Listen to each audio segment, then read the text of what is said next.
national reconstruction and renewal. America, on the other hand, emerged from the conflict as the dominant military and economic power. Of all the allies, it had given least, suffered least, and gained most, and it had the highest standard of living in the world.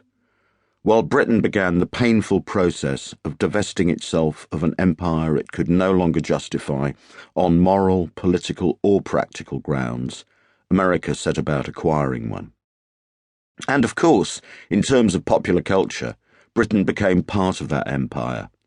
As little Brits struggled with the remains of rationing and swilled national health orange juice, they gazed across the Atlantic and saw televisions in seemingly every home, huge gas-guzzling cars with chrome trimmings, beautiful clothes and money everywhere, all the signs of wealth, power, status, and conspicuous consumption.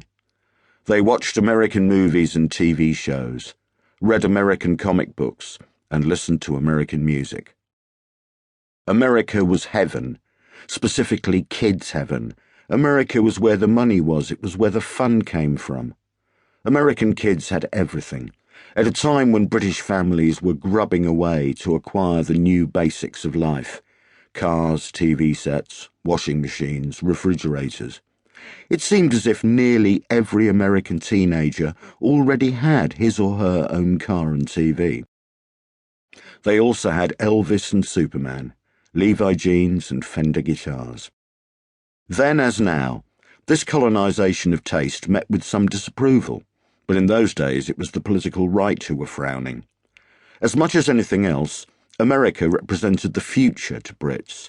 In the 50s and early 60s, it was the right which feared and distrusted the future, suspecting, quite correctly, that they were the ones who were threatened by what was coming their way, an explicit challenge to hierarchy and a celebration of youth and energy.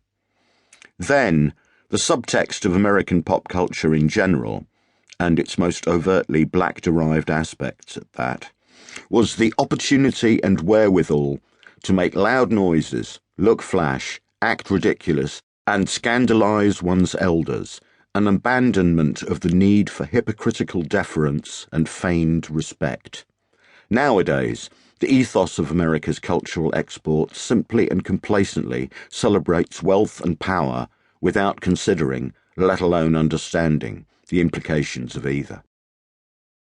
Of course, British kids didn't have the whole story. They were too young to know or care about such things.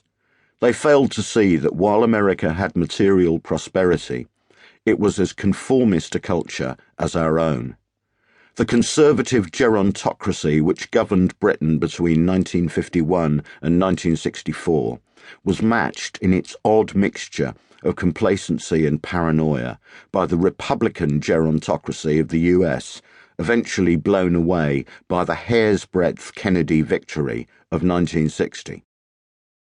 The American rock and roll which young Brits devoured so hungrily, Elvis, Little Richard, Jerry Lee Lewis, was the voice of a southern underclass, both black and white, which hadn't shared in the mass prosperity of the Eisenhower era.